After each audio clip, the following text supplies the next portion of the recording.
Thank you for selecting the Commission on Sentencing's SGS Web Sentence Risk Assessment Module video. This video will provide the factors included in the Sentence Risk Assessment, an overview of the dashboard, and how to complete the Sentence Risk Assessment module within the Commission's SGS Web application. There are the 7 risk factors included in the Sentence Risk Assessment.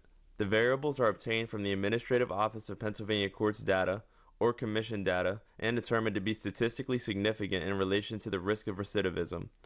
Risk factors selected by the Commission included in the risk assessment instrument are age, gender, previously adjudicated delinquent, number of current convictions, type of current convictions, number of previous convictions, type of previous convictions. After logging into JNet and the Commission's SGS Web application, the digital dashboard will appear.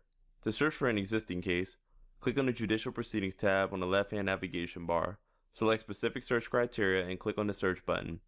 Once the case appears within the digital dashboard, click on the risk box. The Sentence Risk Assessment screen will appear. The Sentence Risk Assessment will only be required when the most serious offense in the judicial proceeding occurred on or after July 1st, 2020.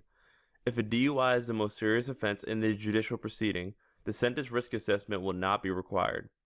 The Risk Assessment Required field indicates if the risk assessment is required to be calculated for the judicial proceeding based on the most serious offense. The Risk Assessment Performed field indicates if the risk assessment has been calculated. The Risk Assessment Final field indicates whether the risk assessment is considered final, meaning that the prior record score and offense modules were both completed, and the risk assessment has been calculated. The JP Sentence Risk Assessment field shows the outcome of the risk assessment. This field will display either NA or additional information recommended. NA means the individual is neither high risk nor low risk, so they are considered typical risk. Additional information recommended means the individual is either high risk or low risk, and additional information is recommended. Additional information could include a PSI, Risk Needs Responsivity Assessment, or a Risk Needs Assessment. The Criminal History Data Request section will also be displayed within the Sentence Risk Assessment module.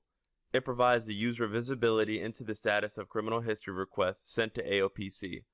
The status field should say Responded. If this field says Failed, click on the Retry button to resubmit the criminal history data request.